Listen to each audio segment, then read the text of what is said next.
Hey everybody, welcome back to BK's Bullets. Today we're going to talk about my review of Zack Snyder's Justice League.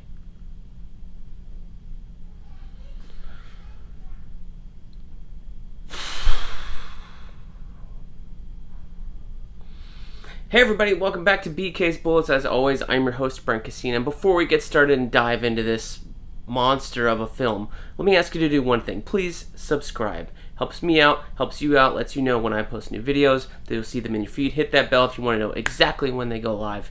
But please subscribe and let's move on from there. So, today is the day. Zack Snyder's Justice League is out. You all can go watch it on HBO Max. If you're curious, I suggest you do. If you're not curious, I guess you can stay. If you do go watch it, do come back and see if you agree with me at all. Woof. So, I'm wearing my Justice League shirt.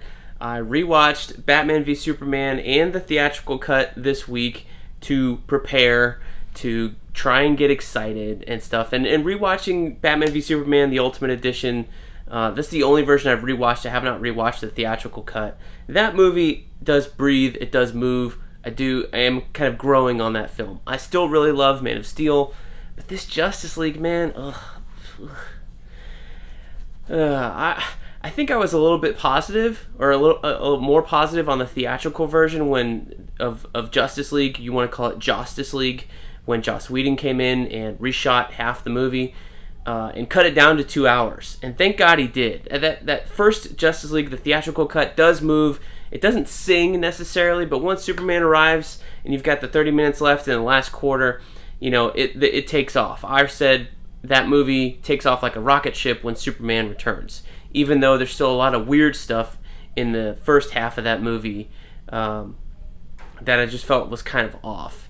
So Zack Snyder's Justice League is the restoration of his vision, of his ideas. This is him let loose. You know, he's been able to do exactly what he wants.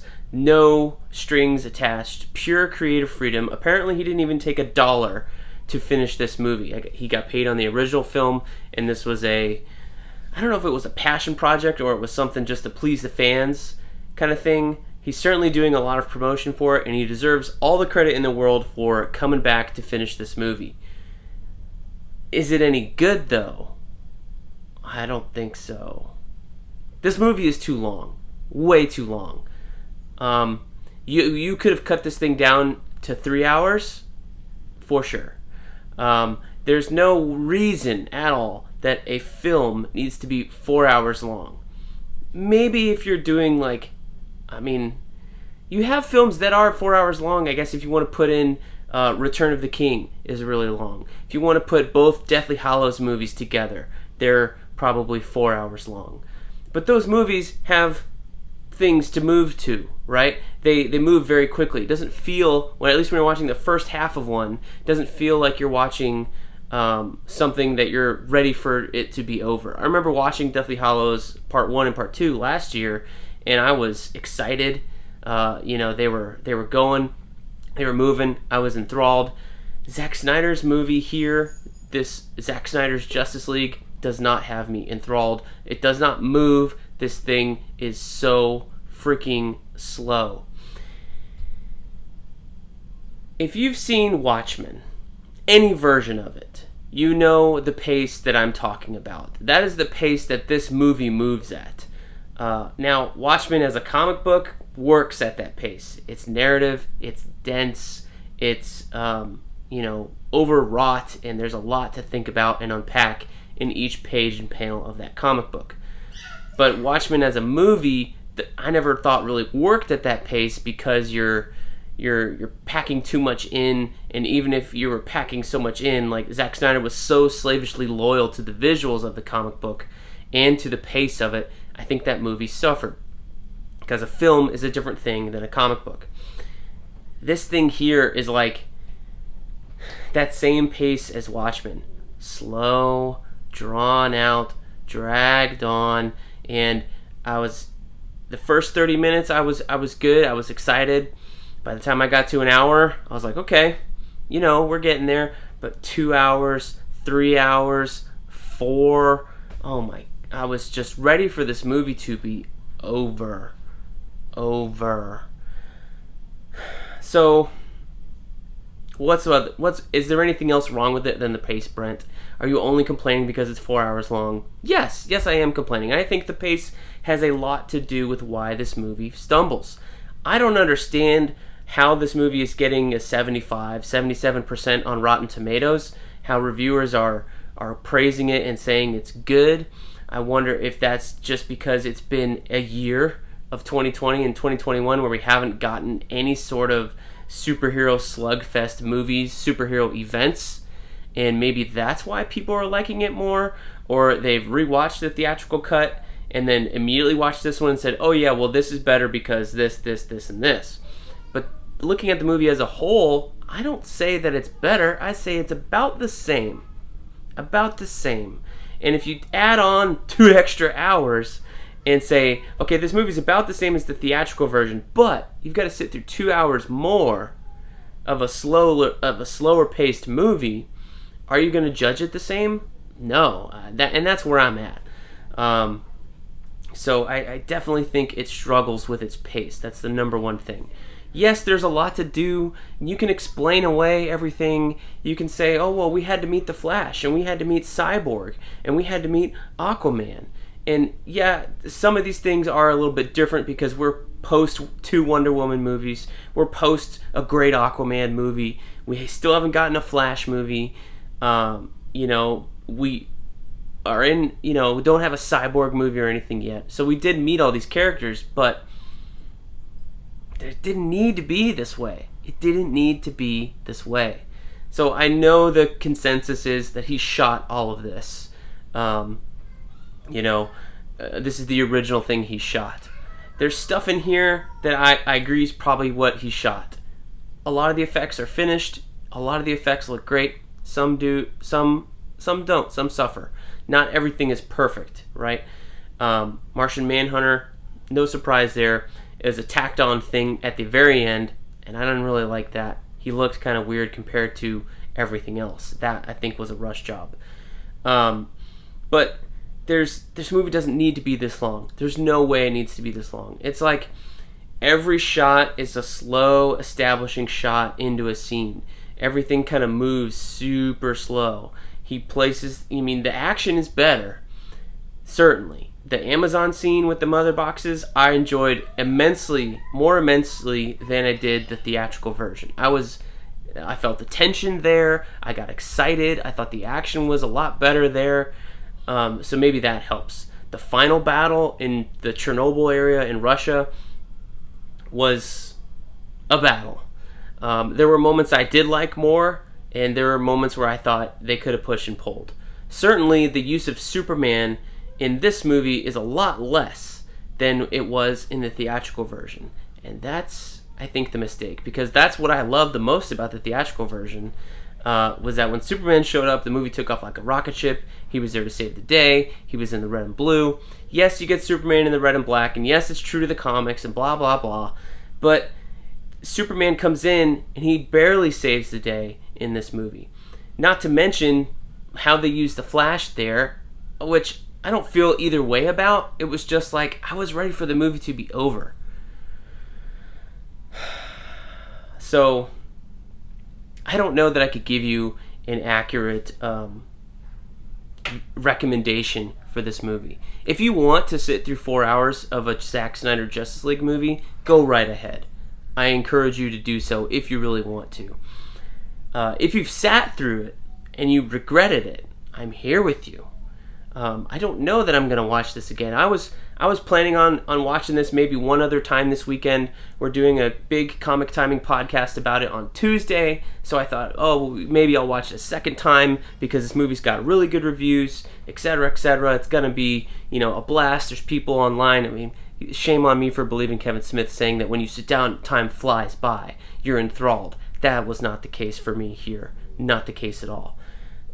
So I think if you're so-so on BVS, this is going to be the same experience because that's kind of what it was for me. I'm in love with Man of Steel. I think that's still a great movie. I want that Zack Snyder back. Quick, in and out, slam bang, whatever, Like, I know that movie's still 2 hours and maybe 20 minutes. But it didn't feel like it. This movie is 4 hours and it feels like 5. And that's the thing I think that hurts this movie the most, is that there were no creative strings on Zack Snyder. They said, do what you want, fine, whatever, give him everything. And that's exactly what he delivered to us here. He gave us everything. And sometimes when you want everything, you can't finish it all. And that's kind of where I'm at with this movie. I didn't need to finish it all. Especially this end credit scene. This nightmare scene or whatever at the very end. Unnecessary, unneeded, and really just plain blah. The movie ended before then. The movie ended. You want to complain about Lord of the Rings, Return of the King having too many endings? Those were justified because you'd been on a 9-hour stretch with all those characters. And you wanted to see them all have their own thing. We got an ending to Justice League atop the Chernobyl tower, atop the radioactive tower, whatever, the cooling tower. That was it. You could have ended the movie there, had a little bit after that, and be done. Nope. You ended the chapter there, you had a little bit after that, and then you poured on a second helping of this nightmare stuff, which I was never the biggest fan of the nightmare stuff in the Batman v Superman movie. Definitely not a fan of it here. It feels tacked on. This is the part that feels like we didn't need, and that he tacked on just to leave people wanting more. Almost as a middle finger to Warner Brothers, because he says he's done. I don't want any more of Zack Snyder in the DCEU. Thank God we have the Batman coming. Thank God we had James Wan step in on Aquaman, because he made that movie a blast.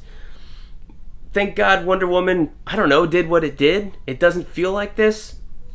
For me, this is the final word on Zack Snyder. I'm glad he's done.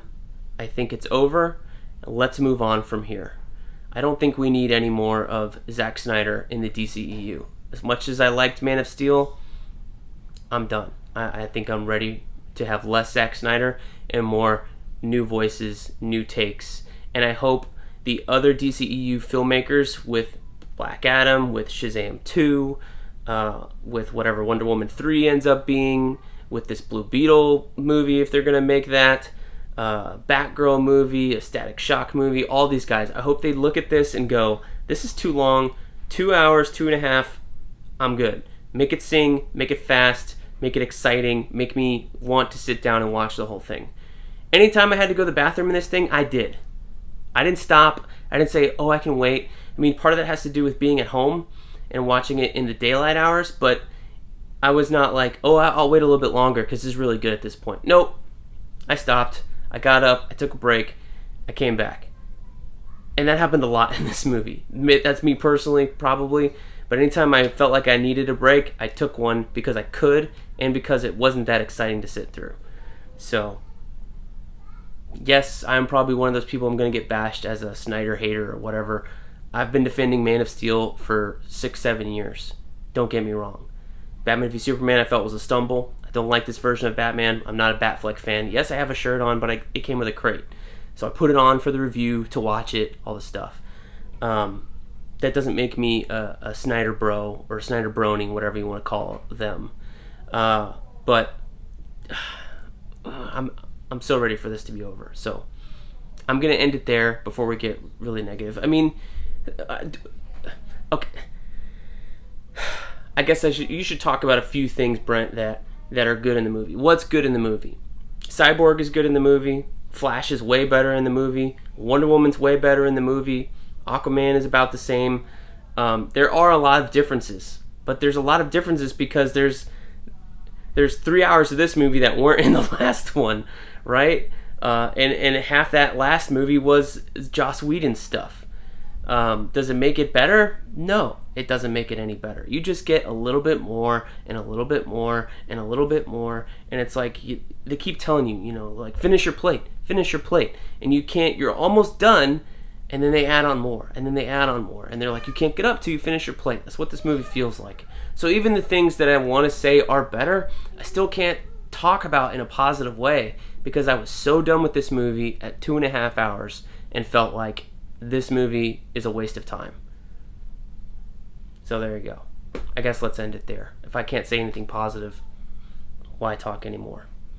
That's my review of Zack Snyder's Justice League. Leave your hateful comments down below. We'll see you guys next time in the funny pages. Back tomorrow with Falcon and Winter Soldier. Hopefully that's good too.